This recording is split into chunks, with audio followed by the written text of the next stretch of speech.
Hi friends, இன்றைக்கி என்ன video பார்க்க போகிறோம்னா இயல் 4 10ஆம் வகுப்பு 4ஆம் தமிழ்ங்கிற டாப்பிக்கு பகுதி 1 செயற்கை நுண்ணறிவு. மின்னணு புரட்சி 1980களில் ஒவ்வொருவருக்குமான தனிநபர் கணினிகளில் பர்சனல் கம்ப்யூட்டர் வளர்ச்சியும் இணைய பயன்பாட்டின் பிறப்பும் இன்றைய மின்னணு புரட்சிக்கு டிஜிட்டல் ரெவல்யூஷன் காரணமாயின. அவற்றில் இவ்வுலகை மிகுதியாக ஆளக்கூடிய ஒரு தொழில்நுட்பம் செயற்கை நுண்ணறிவு. தொழில்நுட்ப வரையறையின்படி செயற்கை நுண்ணறிவு என்பது ஒரு மென்பொருள் அல்லது கணினி செயல்திட்ட வரைவு, கம்ப்யூட்டர் புரோகிராம் எனலாம். செயற்கை நுண்ணறிவு பொதிந்த இயந்திரங்களுக்கு ஓய்வு தேவையில்லை. செயற்கை நுண்ணறிவால் பார்க்கவும் கேட்கவும் புரிந்து கொள்ளவும் முடியும் என்பதே அதன் சிறப்பு. மனிதனால் முடியும் செயல்களையும் அவன் கடினம் என்று கருதும் செயல்களையும் செய்யக்கூடியது செயற்கை நுண்ணறிவு. ஏன் செயற்கை நுண்ணறிவு முதன்மையானது? போட்டி நிறைந்த இவ்வுலகில் செயற்கை நுண்ணறிவை யார் முதலாவதாகவும் சரியாகவும் பயன்படுத்துகிறார்களோ அவர்களுக்கே வணிக வானம் வசப்படும். எதிர்காலத்தில் ரோபோவிடம் குழந்தையை ஒப்படைத்துவிட்டு நிம்மதியாக அலுவலகம் செல்லும் பெற்றோர்களை நாம் பார்க்க போகிறோம். பேப்பர். ஜப்பானில் சாஃப்ட் வங்கி உருவாக்கிய இயங்கிய மனிதனே பேப்பர்.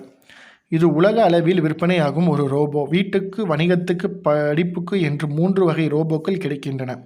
இவை மனிதரின் முகபாவனைகளிலிருந்து உணர்வுகளை புரிந்து கொண்டு அதற்கேற்ப செயல்படுகின்றன. பேப்பரை வரவேற்பாளராகவும் பணியாளராகவும் வீடுகளில், வணிக நிறுவனங்களிலும் உணவு விடுதிகளிலும் பயன்படுத்துகிறார்கள். சீன நாட்டில் தமிழ் கல்வெட்டு. சீன நாட்டில் காண்டன் நகருக்கு 500 கல் வடக்கே சுவன்சௌ என்னும் துறைமுக நகர் உள்ளது. பண்டைய காலத்திலும் இது சிறந்த துறைமுகமாக விளங்குகிறது.